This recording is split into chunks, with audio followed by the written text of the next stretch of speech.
Good afternoon and welcome. We're so glad you're joining us today. Today is Monday, August 3rd, 2026, and we are here in the Larimer County Board of County Commissioners Conference Room at our Administrative Services Building in Fort Collins.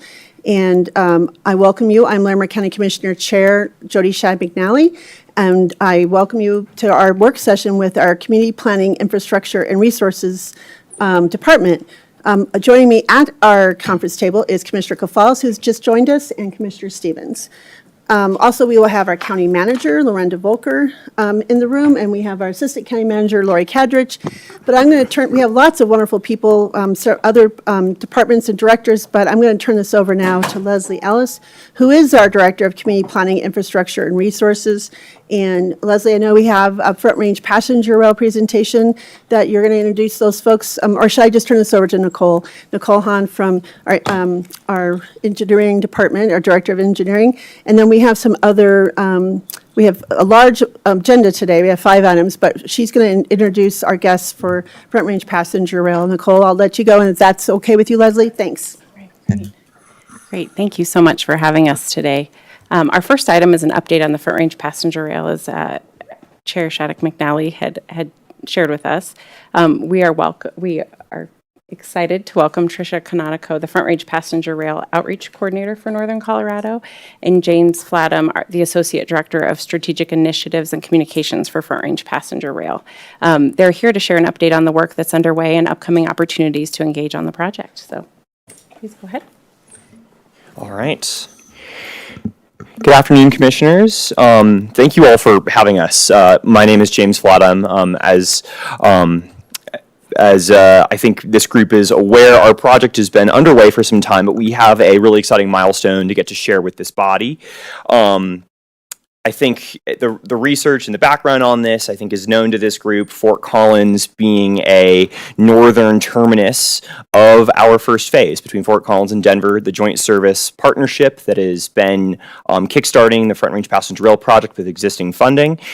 We have got today basically a kind of a single one-stop shop document that's designed really to tell the full story of the project for the general public. This is something that we had been working on in terms of a technical sense for the last 5 years. The service development plan process is something that we've been going through to really create a rigorous groundwork in terms of federal approval. It's going to make our project viable to receive additional funding in the future.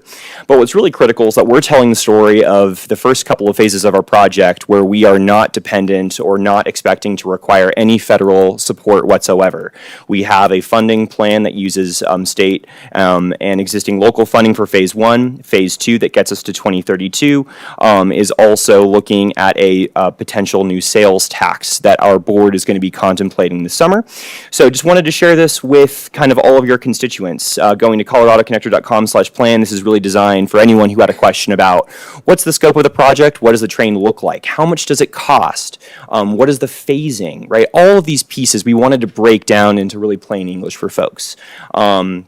So in terms of kind of how we're talking about this project, especially for people in kind of the Northwest corridor that has that overlap with RTD, for those people who are familiar with RTD, we really want to tell the story about what kind of experience this train is. That we are talking about something that is designed for a lot further, kind of a longer range, right, over 100 miles.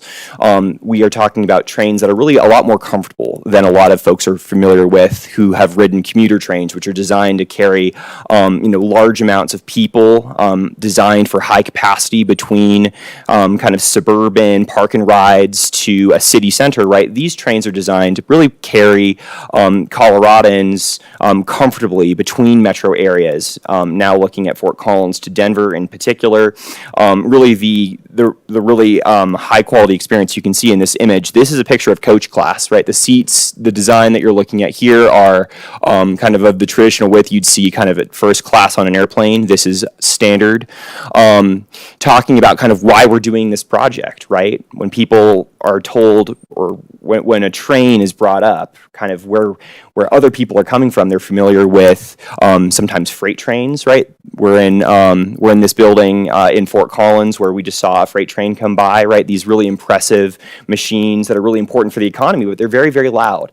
These trains that we're talking about carrying passengers are significantly quieter, they're shorter, much lower impact on communities, and also are expected to meet the most rigorous standards for emissions. And then finally, right, making an option that gets people out of traffic and provides people with an opportunity to get their time back. All of these are really core to the experience that Colorado Connector is prioritizing.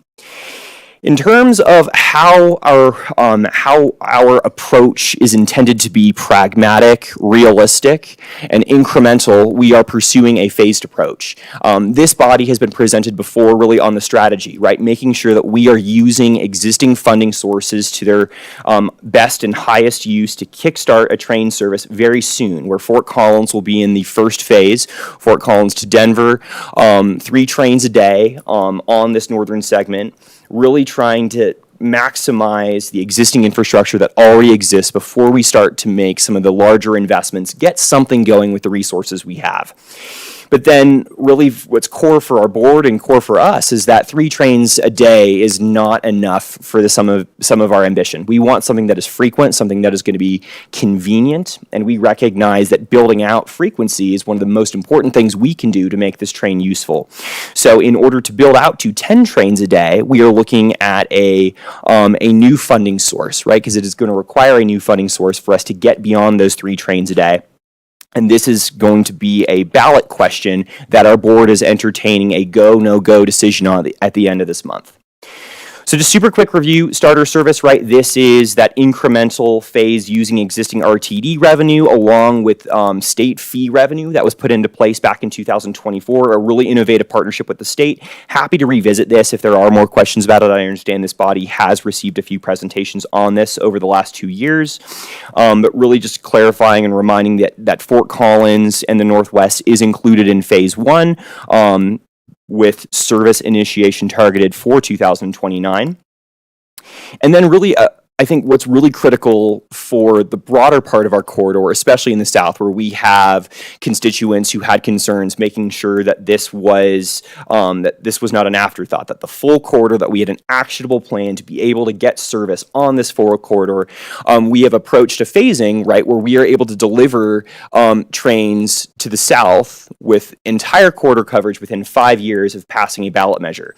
If we were to proceed with, if the board is to authorize a question, if voters were to approve it, we would be looking at 2032 for service on the full corridor. Here's just a few more key stats about that. Just a reminder about the corridor length that we're talking about. Fort Collins to Pueblo is almost 200 miles, so this is well outside the range of kind of a traditional commuter system. We're talking certainly about an intercity service that connects multiple metro areas. Getting up to 10 trains a day in the north between Fort Collins and Denver, 8 trains a day between Denver and Pueblo. Top speeds of 79 miles per hour, right? This is using existing infrastructure where capital dollars have been prioritized for investments that is going to make this train really reliable. Just a little reminder about the travel time. Initially, we are going to be expecting train service between Fort Collins and Denver to take about 1 hour and 45 minutes with incremental investments that we are going to be making over time. We think that speed is going to be able to improve as we make the track, as we provide upgrades to the track infrastructure. We're going to be able to see some improvements on that travel time. The equipment that we're looking at today is dual mode in nature. Technology has come a long way. It is no longer a choice between diesel trains and electric trains. We now have fleets becoming standard that are able to operate over the zero emission overhead wire infrastructure that exists, as well as using onboard generators where that infrastructure does not exist. So just a really, I think, a future-proof design. The idea is that we want to make sure that we invest in zero-emission infrastructure that can be expanded over time as funding allows. And then getting back to the delivery target timeline of really how this folds together, right? Getting service going as quickly as we can with the infrastructure we have, and then giving ourselves kind of a 15-year window after phase 2 to kind of incrementally phase in those additional frequencies, making this train more convenient and more competitive every frequency that is added. Here's just a visual of that between 2029 and 2045, what this looks like. A really innovative part of the capital cost, which we'll dig into in a few minutes, is just making sure that the access and the connection is geographically spread, right? That we provide a service to the full corridor quickly, but also really building out the timeline for capital investment over the kind of phases 3 through 5 period, where we layer in that bigger infrastructure, more substantial infrastructure like double track, more significant crossing infrastructure, and more upgrades to stations. So I'm going to breeze over these slides since I think this is not novel information for this body. A breakdown in more detail of kind of what organizations are responsible for the capital cost and the operating cost in the starter service arrangement. And then when you kind of bridge this to the later phases 2 onwards, being subject to a new funding source, fundamentally a sales tax that we are modeling at 0.333%. So this is about a third of a penny on every dollar purchase. This would raise, we estimate, at about just shy of $300 million per year, is going to be enough to be able to build out the fleet that we're going to need to expand over time, the underlying infrastructure upgrades to the track, and then, of course, the local return program that we are working with cities to be able to prioritize that local last mile infrastructure. There's a recognition that up and down the corridor, our local municipal partners are far more fluent and understanding what their local needs and priorities as cities individually, and what the infrastructure will be able to go the furthest to making this train a success for all of these local municipalities. Just as an example, Fort Collins being a city on the northern terminus point is going to have a lot of opportunities for us to anchor this service, and we can talk more about some of the local impacts afterwards. Just given just the pieces that are going to be novel for this body, one of the most important changes that was made in the last year was the narrowing of our district boundaries. This was something where we sacrificed population in terms of potentially a sales tax base, but there was a recognition that in order to preserve certainly the consent of voters as well as the buy-in from local municipalities, we wanted to focus the district on the areas that would be receiving train service most credibly.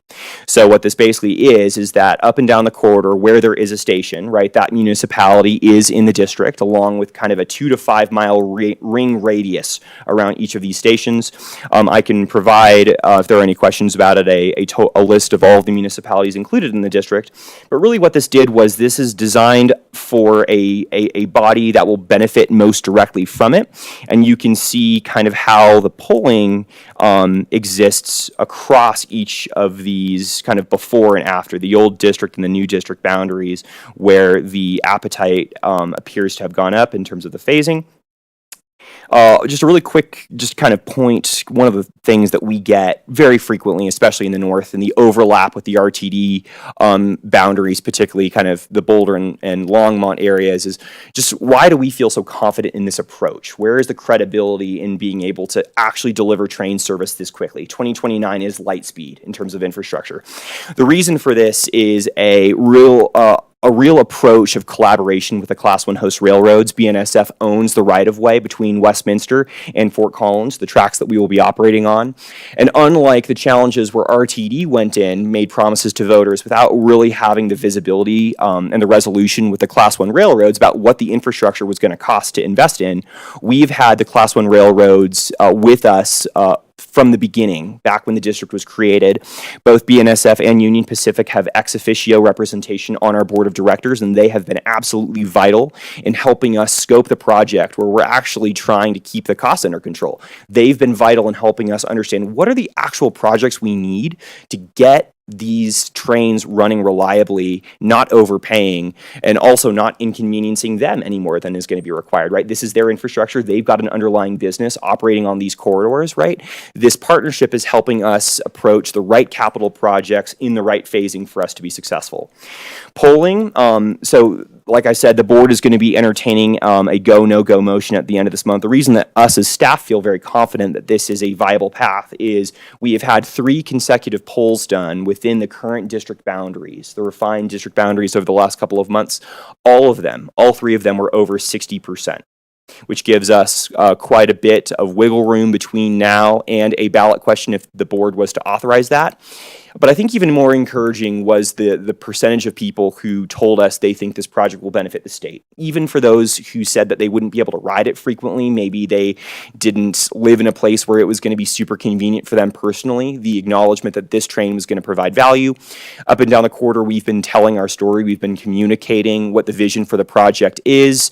26 town halls through today, that number is probably over 70 when you include meetings of people under kind of groups of 20 or so. Over 400 letters of support.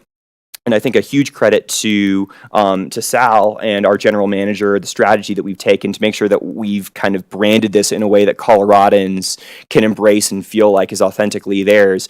We got 25,000 people to participate in our Name the Train survey. So what's next? We'll get into Q&A. Stakeholder engagement now through the end of the month. The delivery plan was published. Certainly would welcome any feedback from this body for anyone here who's had time to look at it. Also will make myself available to you if you have any questions about it after the fact. Like I said, the board is going to be entertaining a go, no-go decision at the end of August. We're going to be down in Pueblo for that decision. And happy to dig in any further detail, any other project information that you have questions on. We are here for you. But thank you all again for having us. We're so excited to share more of these details with all of you. Thank you for the presentation and for the energy. This is really exciting, and I have attended a couple of those town halls, and one just last week, and one in the picture here. So we're very excited to have you here today. I'm sure my colleagues, the other commissioners, will have some questions, so I'll turn it over first to Commissioner Stevens, and then we'll see if Commissioner Gonzalez has questions or comments. Thank you, Madam Chair. Thanks for the presentation. Very exciting. Just a couple of questions. So with the 3-round trips, I mean, are there double track? Are we sure about the times? Like, are there double tracks that are going to be put down so that? I mean, how is that getting timed out with BNSF? Thank you, Commissioner Stevens, for the question, and it's a very important one. The term sheet that has been signed with BNSF Railway that has really laid the framework for all of this has provided us with certainty where we actually have slots of the day where we will be the only train that is operating on this segment of track between Fort Collins and Denver. The way that we were able to keep the capital cost as low as we actually are, right, only having $332 million of capital cost in phase one, has been eliminating train meets, right, where two trains are approaching each other in the same direction, right? We've eliminated that for this first phase, and that has allowed us to, number one, keep costs down, number two, introduce service significantly more quickly. Double tracking projects are incremental and realistic. They have a huge role to play in our later phases, but it's allowing us to really get something going with the funding sources we have. This has been something that's been absolutely critical for securing buy-in, particularly in the RTD areas where there has been a lot of frustration, very understandably, right, about the lack of progress with the sales tax that existed in those counties, right, for the last 22 years, right, where we've come together with RTD to say, hey, we've got a period of time where we need to use the existing funding that we have. Let's make the most that we can. 3 trains a day is the most that we can fund with the existing levels of resources available. Thanks. Because I was just, I don't know if you watch City Nerd, but I was just watching an episode where he went on the train from Portland to Seattle, and that was part of the problem, was that there were delays because of sharing with the, so on the 3-round trips, that's been solved, and then as you move to further services, it sounds like some of the double tracking and other things that will accommodate more frequency will help with that situation. That is correct, Commissioner Stevens. Especially phases 3 through 5 are the phases where the largest amounts of double track, additional crossovers, additional sidings, right? Those are the phases where, since we're going to be trying to build up to those 10 trains a day, that's where you're going to see most of that infrastructure. So post 2032 is going to be the timeline where you would see those projects in the north. Great. And then just one more question from me. So you said that 0.33 3? Is that? Yes, yeah, 3 okay, threes. That's 3 threes on the tax. And that was going to generate $300 million a year, you felt? Just shy, 295 million, yes. Is that, so you talked about what that could be used for.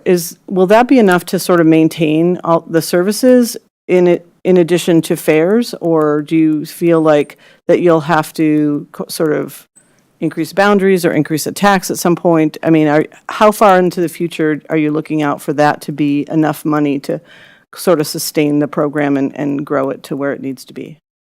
Another really, really good question. The model that we are following is a leasing model, right? Because we are not buying infrastructure, we're not building a whole bunch of infrastructure from scratch, right? This gives us a much more capital light model, certainly compared to the RTD projects of fast tracks, right, where they built a whole bunch of greenfield infrastructure. So this is intended to be enough funding really indefinitely from an operational standpoint, right? So the 0.33% sales tax, that is designed to carry us forward.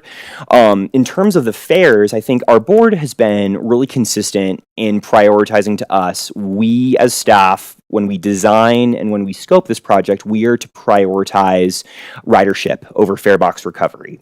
So what we've designed in terms of our approach is the ability and the flexibility potentially have a lower fare box recovery if that allows us to carry more passengers competitively.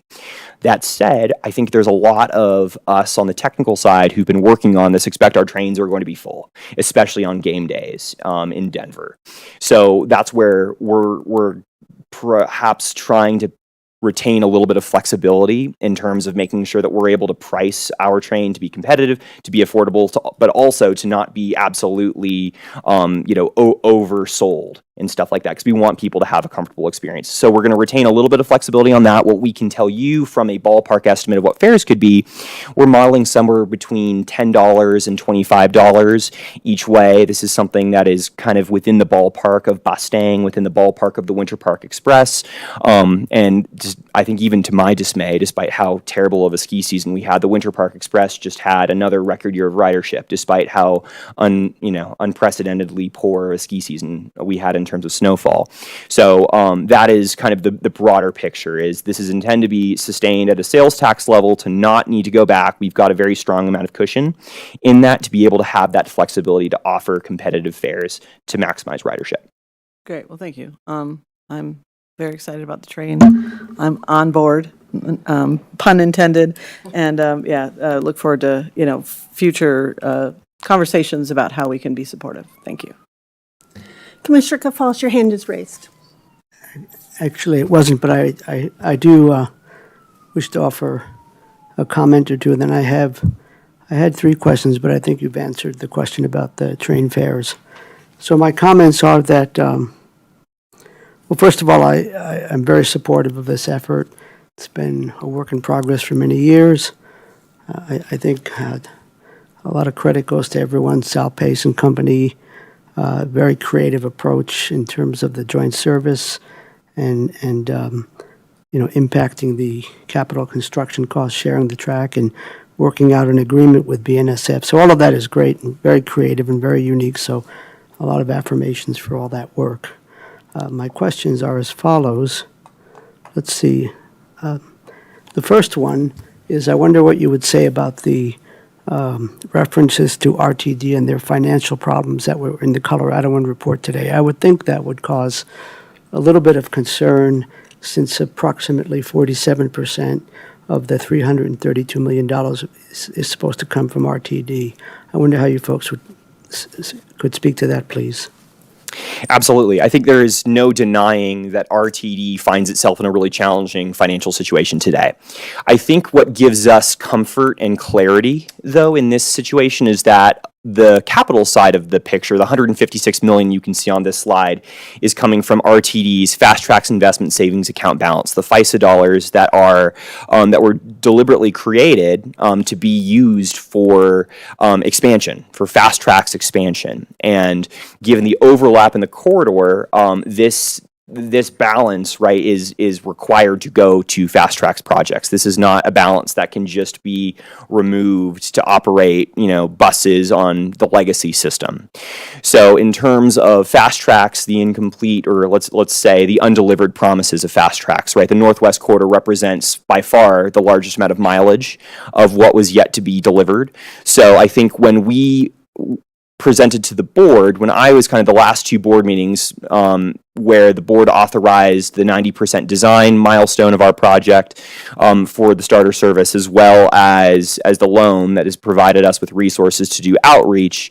The majority view in the comments reflected a vision of kind of collaboration, but also a vision where our futures are entwined, so to speak, is that RTD recognizes that promises were made 22 years ago that need to be delivered for them to ask for more.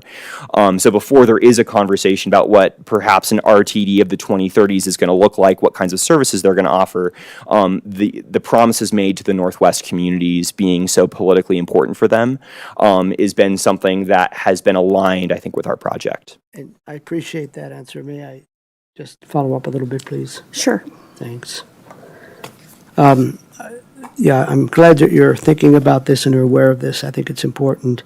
I also read in the newspaper article that there was some concern that, I understand there's a fund that's for these kinds of things, and this would help us to achieve the Northwest corridor of fast tracks, which hasn't quite happened yet. But I think there was concern that it could also, unintended consequences could be reduction of services, especially perhaps in the inner city, that might affect the folks who really depend heavily on transit to get to work or get to, different places. Could you speak to that? And is it Jess? What's your name? James, sir. James. James. Thank you, James. And thank you, Commissioner, for the question. Yeah, I mean, there's no doubt that choices are going to need to be made, right? This is something that, as I've been following, watching the last couple of Finance Committee meetings, right? The board is working in earnest to minimize impacts to their existing ridership. At the same time, there are a really large amount of routes that operate across the entire metro area today. And there's going to be choices about what services are expanded, services that are going to be perhaps cut back, services that are going to be adjusted. So I think I'm not going to be able to speak certainly for RTD's board or certainly their staff, but certainly from a board standpoint and under the leadership of Deborah Johnson, right, coming up with a huge part of this partnership, there's a recognition that they want to be able to do more. RTD wants to be able to do more, and fulfilling this commitment to the Northwest, I think they see as politically vital to make sure that it's not just Denver and the core of Denver, right, that has historically benefited from a lot of funding that comes in from the suburbs, right, but also that the entire district can be brought along and making sure that the value proposition for transit across the entire metro area is preserved. Thank you, James. And then my last question, because I think you addressed the fare question. I think they were saying that maybe you would land on $14 a ticket one way, but we'll see how that unfolds. But my last question is this. What is your backup plan regarding the additional phases should the board decide on August 28th, or I guess they'll decide ahead of time, whether or not to put something on the ballot this November? In other words, should they decide not to put something on the ballot, what is the backup plan there? Or should they put something on the ballot for November, and even despite the polling, it's not successful, what's the backup plan? So I might yield to my colleague and board member Tricia on her perspective from a board standpoint, but I think from a staff standpoint, we have seen there's a lot of flexibility that has been provided to the board by recent legislation. We have been authorized to potentially further segment our district, where hypothetically, if, let's say, the polling picture was to change, right? Right now, we feel really good because it's been really consistently over 60% in the entire corridor. If for some reason we noticed that there was a material difference, right, where the north was really positive or the south was really positive, we have the ability to only put forward a question to the north or the south in the future, if that was to be the case. But I think it's really going to be ultimately up to the board of directors on their interpretation of the latest polling information they have, their interpretation and trust in the capital plan that we've put forward. But I don't know if Tricia, if there's anything you'd like to say about that. Thank you, James. Thank you for the question, Commissioner. I would say as a board member, I'll speak for myself, not for the full board, but I feel very confident in the work that has been done by the staff, that the polling that we're seeing, and it's really been a great opportunity as the outreach coordinator to get out and talk to communities in the north. And what we are hearing is, widespread support for COCO. At the first town hall that we had back in the spring, what we were hearing was people were asking, what is this project? We haven't heard about passenger rail. How is this possible? And now what I'm hearing when I go out and speak to groups is wanting to know more about the nuts and bolts of how this will be delivered and talking about themselves riding the train. So I think we've got a lot of strong evidence from the polling and anecdotally that there's real support for this. And, you know, as I drive I-25, I've been on that a few times in the last week, trying to get over to Aurora Friday early afternoon took me nearly 3 hours. I don't think we're seeing any improvement as far as that go, and people really want an alternative. Thank you both very much. I appreciate the work, and I am very supportive. I actually, I'm reasonably confident that, heck, in my lifetime, be able to take the choo-choo train to Denver. Thank you. That's all, Madam Chair. Thank you. Well, we're really out of time, so I'm not sure I will get all my questions, but I have been at some of the town hall speaking, so I've seen a lot and heard about the other questions. I guess the only question I have, since the other commissioners answered quite a few, but I want to make sure we have, because we have 4 other items still on our agenda, is that when you talk, and I'm wondering if Trish Kanaka would maybe answer this one. I'm not sure, maybe you, James, I'm not sure, but if you're looking at this, you said the end of August that you'd be making that decision. When's the end of August? Just curious, is it Thank you, Commissioner. The board will meet in Pueblo on August 28th. That will be our board meeting for that month. We'll be in person, and we'll be making the decision at that time. great? And what will you, at that time, will there be a separate team for that if you put on the ballot, or are you able to, you'll be having other folks maybe pick that up to be sharing that information? Thank you. I will pass it over to James for that one. So in order for us to comply with fair elections law, right, we have to fundamentally change how we communicate after August 28th. If the board authorizes the ballot question, we kind of go into answer mode. There is rumblings of public support that will continue some of the outreach efforts, but from a district standpoint, we have to very much adhere to the letter of the law. We will certainly be prepared to answer questions for anyone who wants to reach out to us after that point. I appreciate that. I think I knew the answer to that question, but I just wanted to answer it just because I'm sure the public's going to be asking, okay, what does that look like? Because a lot of folks still don't quite maybe have the whole full picture of how things work with, putting this on the ballot for things in Colorado. So this is exciting news, and I appreciate you both being here today. Lots of great information. If folks, my last question, just for those listening in, if they have, I know there's a website and other opportunities, but if someone want to say, hey, I want to learn more, what is your recommendation for them to find the most, I'm sure you're going to say, but I just want to give you a chance to share that. No, I appreciate that. Thank you, Commissioner. So coloradoconnector.com/plan is really the one go-to place for you to, use the control find key, find any of the questions or any of the keywords you're looking for. If there is a more detailed question, please feel free to reach out to us. Our general email line is info@frprdistrict.com. Those emails usually will get to me, and I'll be happy to respond as best I can. Great. Thank you so much. It's really a pleasure to talk with you both today. Thanks for the presentation. We wish you the best. Thank you. Thank you so much for having us. Okay, we've got to move on now for our annual traffic safety report, and I believe Eric Tracy is going to be presenting that. Unless, Leslie, you wanted, or Nicole, did you want to introduce that and start that for us, please? Great. Thank you, Madam Chair. Our second item for you today is our annual traffic safety report, and it's presented by our Assistant County Engineer, Eric Tracy. Eric and his team have been working hard at this every year, and as we get crash data in daily, we're reviewing it to understand it and see if there are trends that we can implement some improvements to. So I'll let you get settled in and plugged in.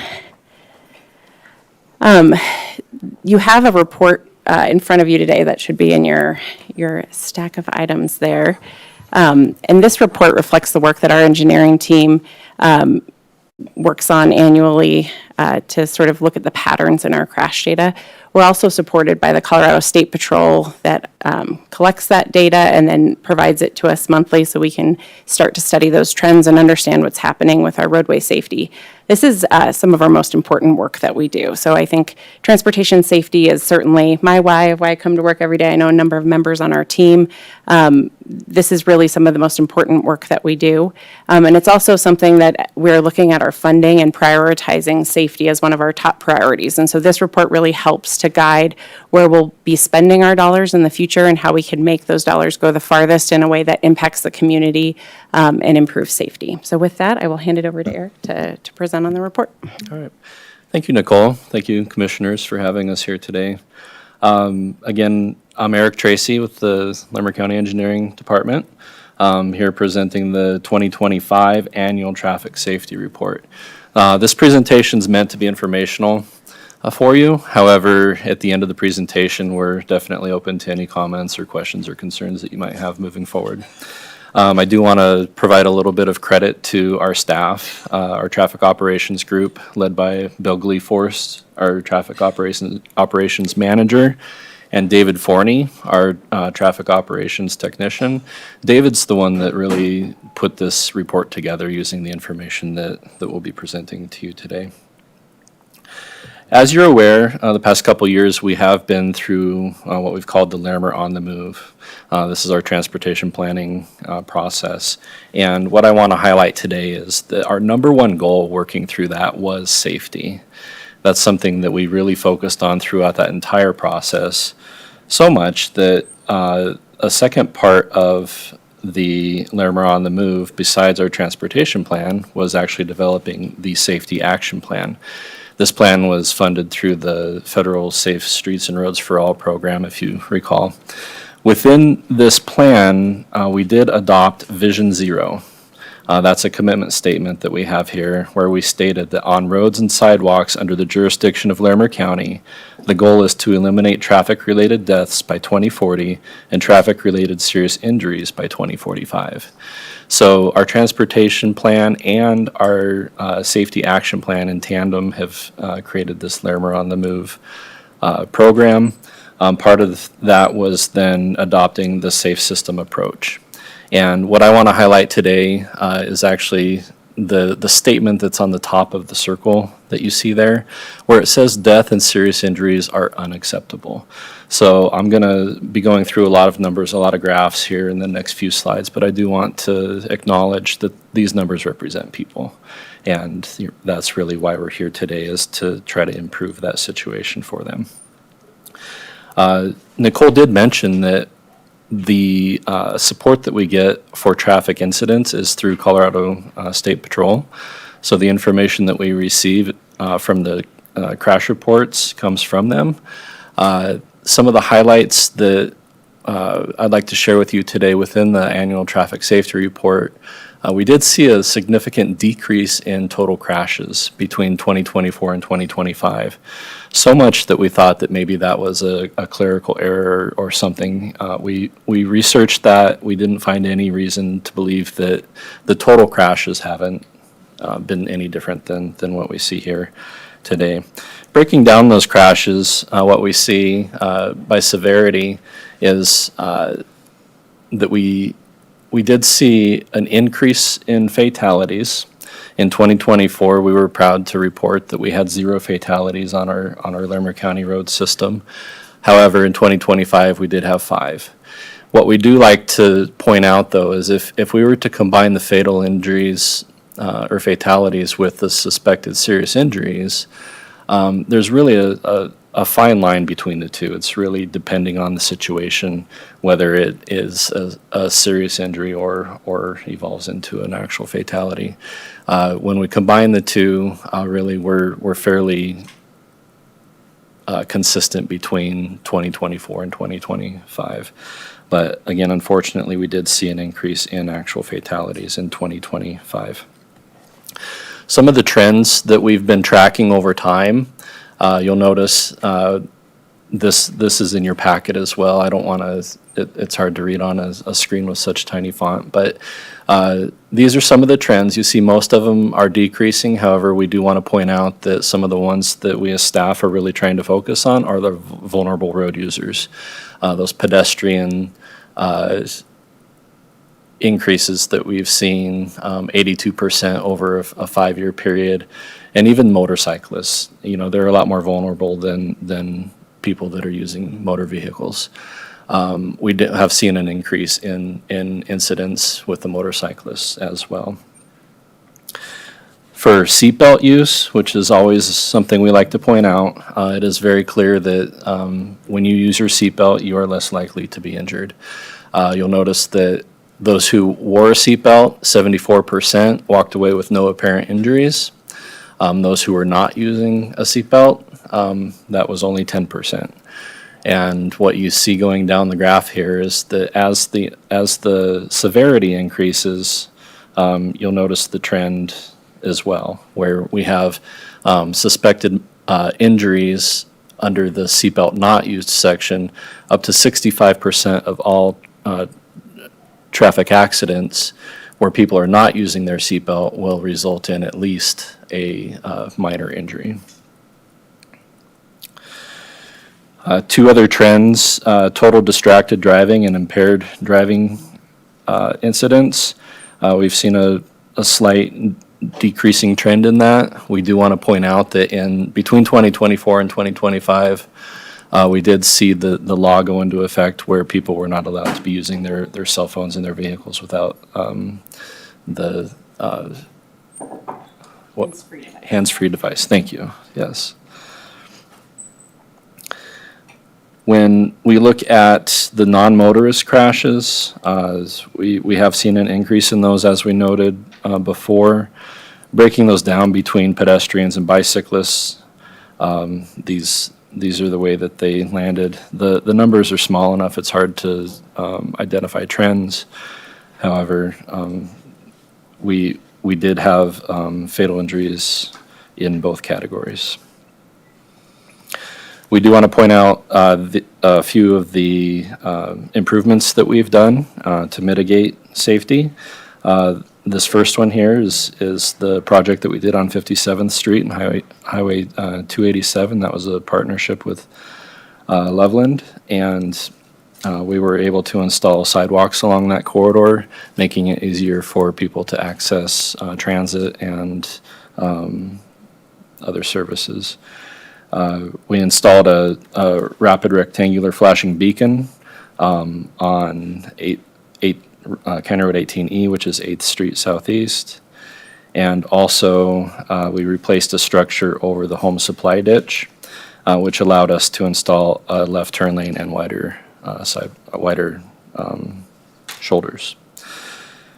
With that, I would like to turn it over if you have any questions at this time. Thank you for this information and appreciate getting the full report. Thank you very much for that. Just a time check, Leslie, are we on good for everything? Okay, great. Commissioner Kavalos, do you have any comments or questions? I'll be brief. First of all, thank you very much, Nicole, Eric, and to your team for putting together the traffic safety report. It is really, really important. So well done. Please share our appreciation with all the folks involved in this report. My question is, recently I heard a news report that I don't know if it's the Federal Highway Administration, but the federal government was going to be eliminating funding for bicycle pedestrian safety. And is that accurate? And if so, how will that impact Larimer County? Do you have any further information on that? I don't do that. I'm not aware at the federal level. I know at the state level, we have seen some discussions with the MMOF program, the Multimodal Options Fund, which is focused on those uses. There's been some discussion back and forth on that we've been involved in. I believe I did hear that. I don't know the details, and I would encourage us all to look into that and get the details and see if there might be any implications for, for pedestrian bicycle safety in the county and our efforts to achieve the Vision Zero by, in the future. Thanks, colleagues. Commissioner Stevens, I see your hand is raised. Yeah, I have heard that I think the new surface transportation is very much more focused on roads and train. I don't think that they're eliminating safety projects, especially like particularly safety projects. I think there's less, I think that maybe what I heard was going to get eliminated is like funds for trail building kind of things. Like, so any kind of bike trail kind of projects especially. And I heard it more for bikes and pedestrians, but obviously we can kind of look into that more too. No, just appreciate the work. Glad to see that, you know, some of our metrics are lower, which is really good. And really appreciate that we have that focus on, you know, 0 deaths and injuries on the road. Are there any upcoming projects that you can share with us that'll also help with some of the any safety projects in the pipeline that people might want to hear about? You want to start? We do have several guardrail projects throughout the county that we have several in construction right now, and then we apply for additional guardrail projects each year through our Highway Safety Improvement Program. So that's some funding that we count on to improve our guardrail safety. All of our projects go through an analysis. Every intersection project we do, every roadway expansion project we do, we take a close look at the crash data. So every project that we're touching, we're trying to improve sight distance. We have a bridge project right now on County Road 63E that would be a bridge replacement. That one, we're looking at trying to improve sight distance of where that road access is to help improve safety for all the road users. So every project that we're working on has some safety elements baked into it. I think maybe one additional project to highlight is we have received funding through the Raise or Build grant program for design on our Country Club Road corridor. That will be a big one for the bicyclists and the pedestrians. Great, thank you. Thank you, Commissioner Stevens. First, again, thank you all for a great presentation. I had just one question for clarification, because it's kind of hard to see, but back on the slide with the crash breakdown, this one right here, it's so hard to read the fatal injury because it's hard to see the lines went up or down at all. Is there a reason for the scale to go to 400? Is that because all the other scales are at 400? Or do you know what I'm saying? Because when you talk about 8 versus 5 versus 0, they look very, and I mean, thank goodness there are not more numbers than that, but I'm just wondering, are they all, is that how it should be? They all had to be at the scale of 400, 0 to 400? I believe that was part of being able to have this ADA accessible, was having the scales the same. Okay. Was my understanding. You'll notice a big difference between this year's report and last year's report. Yeah. We had to pull everything out and do individual graphs for each item. So I can check on that. If that's not the case, then we can revise Yeah, I'm that just for a curious. I mean, I'm just wondering because, when we say every death is unacceptable, is, trying to show that maybe up and down on those deaths is kind of something that's not really, I think, reflected on that, because it was great to have 0 deaths in 2024. But I was just curious about that. I'm also, I actually have been on this trail, the one which is on page 12, the 12th slide, the trail crossing in 8th Street Southeast in Loveland. And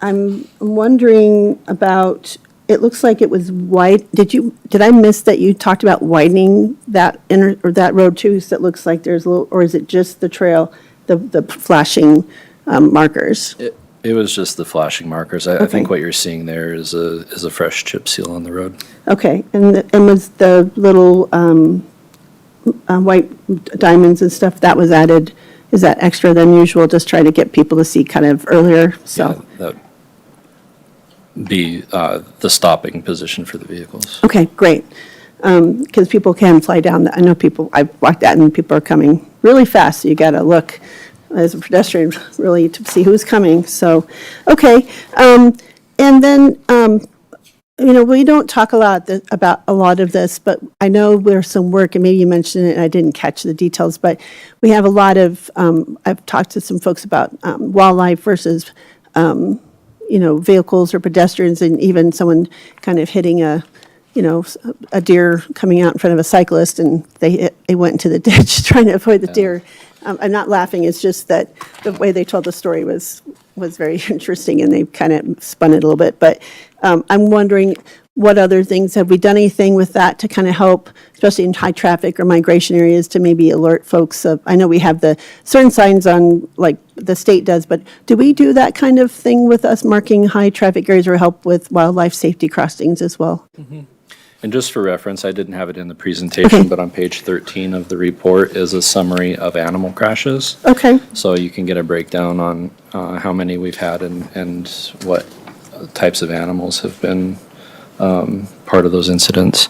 okay, that's great. But we do often receive requests from the public for deer crossing signs, and Bill Gleeforce, our traffic operations manager, handles those and looks at the history of crashes in the area that have animals involved when he's considering installing the deer crossing signs. Or moose. I mean, we've come up on a moose right after a moose was struck, and it needed, luckily, as someone came along, it was helped take the animals out of its misery, but it totaled the truck, so. And also not included in our numbers, but CDOT is doing a pretty comprehensive safety project on 287. Yes, and I knew about that one. That's why I thought maybe we were looking at it other places. So, okay, thanks for pointing that out in the report. I hadn't caught that one, so I really appreciate that. And then also, I think sharing in the appendices, I did appreciate the kind of saying where and kind of explaining the 5 fatal crashes. That was helpful to kind of see that and understand kind of how that was working. So anyway, I don't think I have any other questions. Luana, did you want to add anything? I wanted to draw everyone's attention, if the public is listening, page 4 of the actual report has the crash totals, and those are easier to read. Although they are 400 scale, they are much easier to follow than the slide. Okay, that's helpful. I appreciate that very much.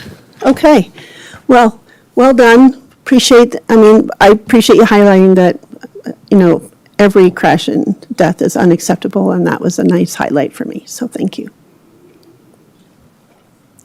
Okay, so are we now going on to transportation capital expansion fee update? And Nicole, are you doing that as well? Yeah, we'll be Great. the final duo. Next one. All right. So our final item is an update on the transportation capital expansion fee. This fee is an important tool to ensure that new development contributes to the transportation improvements needed to support the growth that's occurring. I'm going to hand it back over to Eric. Him and his team have been working on this for the last year or so, and he'll bring it home for us. All right. Thank you, Nicole. So this item you've actually seen before. Last fall, we brought it to you and the Planning Commission in a joint Planning Commission BCC work session. And we are preparing to bring that back to you for final adoption on August 10th. So we wanted to just give a brief update on this topic. As Nicole mentioned, the transportation capital expansion fees are meant for growth to pay its own way. With the completion of the transportation plan as part of the Larimer on the Move program, we were able to identify all of our anticipated projects and future costs of those projects. That information was then fed into this study, which allowed us to understand the fees associated with development as it occurs. So what you see here is the proposed fee schedule. This was presented to you. We did some public outreach as well.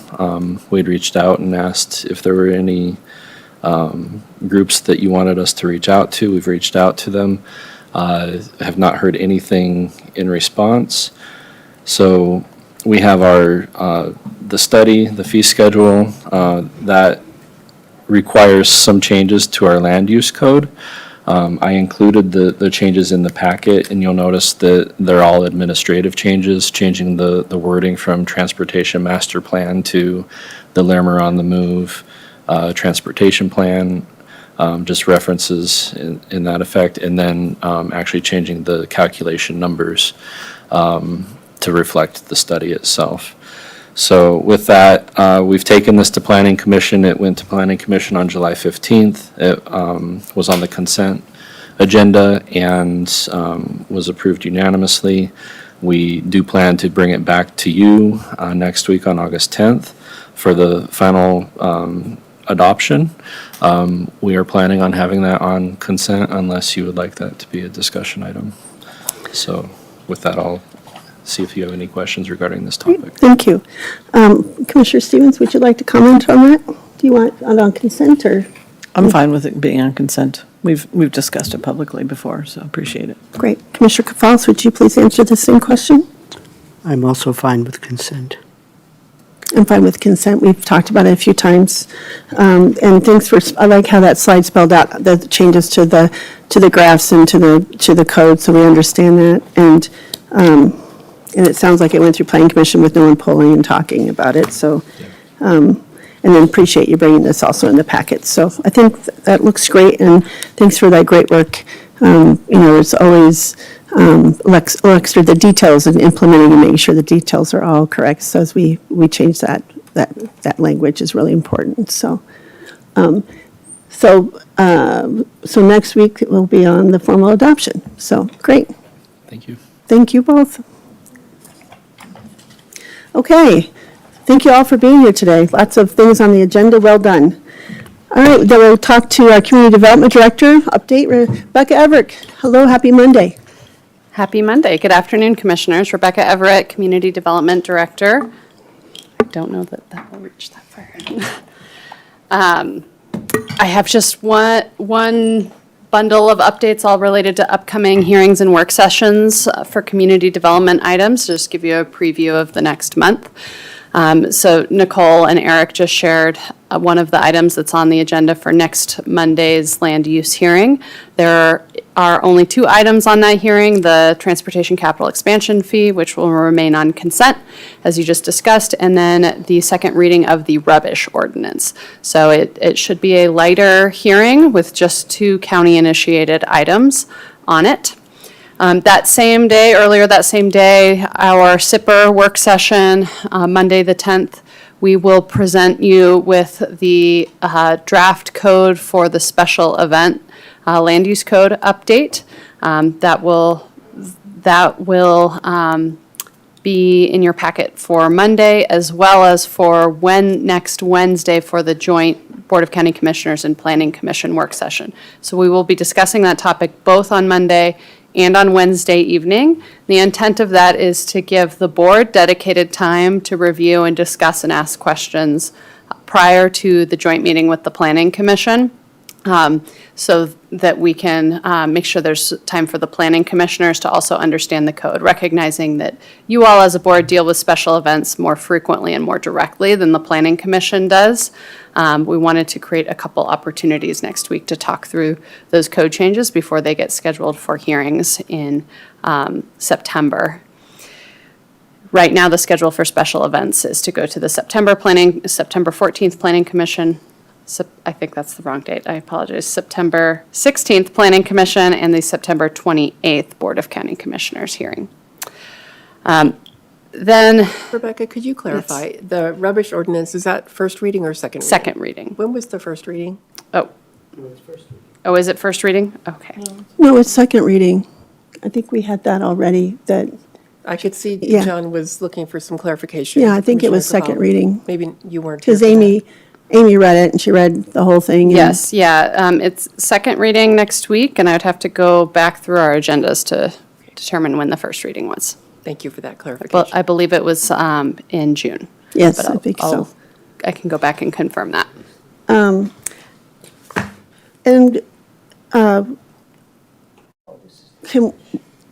the special events details, can we get those sent to us again? We can just look at what's there and kind of the feedback. I guess I didn't know it was coming out for feedback and going out to public, and I got people calling me, and I just didn't have it in front of me, and so just wondering what was. Yes, we can resend that information. I believe we shared with the commissioners all of the information that was posted online, and we can reshare Yeah. that with you again, yeah. Just wasn't on the top of my mind when people start calling, and I had to try to quickly look for it, so it would be great. Any other questions? Yes, of course. Colleagues? Commissioner Cafalas. Very quickly, thank you, Rebecca. I was I was conflating the parking ordinance, which is August 17th, I believe, land use hearing for first reading, and confusing that with the rubbish ordinance, which you're absolutely right. It's second reading, I guess, on the 10th. Okay, yes. Yes, and the parking ordinance is not on a land use hearing. I believe that's a separate hearing date, yes, just to confirm community development is not running that hearing. And then the following week on August 24th, currently there are both a 3 o'clock and a 6:30 hearing scheduled. The 3 o'clock hearing has no items, so that one will be canceled, so you can expect to see that come off your calendar. The 6:30 hearing does have one discussion item. It is the proposed LifeQuest rezoning at Sunrise Ranch. And so that will be an evening hearing, given community public interest in that. I know sometimes with your packets, we give you full printed packets. Sometimes it's a portion of the information. Because that hearing will probably include a lot of direct references to pages in the packet, we will print a full packet for all three of you for that August 24th hearing. Okay, great. I believe that's all of my updates. Oh, I just got a chat from Jenny that first reading for the rubbish ordinance was July 13th. Thank you. I knew it was recently. Thank you, Rebecca. I know we're out of time, but Leslie, I think you have some good news to share. Yeah, I will be very quick with my updates. One is just a picture up on the screen here. Dwayne Penny shared with me. This was our very first waste hauler at the transfer station this morning, and as of 11 o'clock this morning, we had about 100 trucks come through the facility, so it is up and running. And I know you all had a chance to visit the facility and learn more about the future out there. So we're excited for an important milestone for solid waste. Please express our congratulations and thanks for the photo. Yeah, you bet. And then I do have a couple other quick updates. And Todd is here today also. Thank you. If you have questions, you can follow up with Todd. But there are a couple topics related to gravel exploration. And one is that the Road and Bridge Department, Todd and Eileen, held a public meeting last week on the County Road 44H gravel proposal. And there were neighbors who attended and asked some questions and provided feedback. I think it was a very good meeting. Eileen is going to the Environmental Science Advisory Board next week on that same topic to share the information and the mitigation and the work that's being done, and all in our efforts to make sure that we're well sourced for our gravel road maintenance. Will we as commissioners get kind of an update or a gathering of all the information so we can hear what the public had to say and some of the neighbors? Yes, we can provide that after we go through this process. Thanks. And then the other thing is there's an item at the dais there, but there's a notification that's going out to about 100 neighbors about an upcoming site evaluation on a U.S. Forest Service parcel. And as you recall, that was a new process step that we've put in place after we didn't communicate to some of the neighbors up in Livermore area. And so this is, I think, should be helpful so people know what's happening when they see activity on the site, and they know who to contact and they know where we are in the process. And then at the ranch, of course, we celebrated the Great Lawn opening and the fair kickoff, and Jan Iron and family did the Indigenous welcome on Friday evening, and so that was great. So for folks who haven't had a chance to get out and see the lawn, it is quite a spacious and stately projects, and it's almost complete. We have a few details to finish up, but I think people can see really a good, get a good sense of how it's going to perform for the future. So that's wonderful. And then, as you know, heat's been a bit of a challenge. We had to, Connor McGrath, the director, and his team had to make a difficult decision to close the barns yesterday because of the heat to make sure the kids and the animals were safe.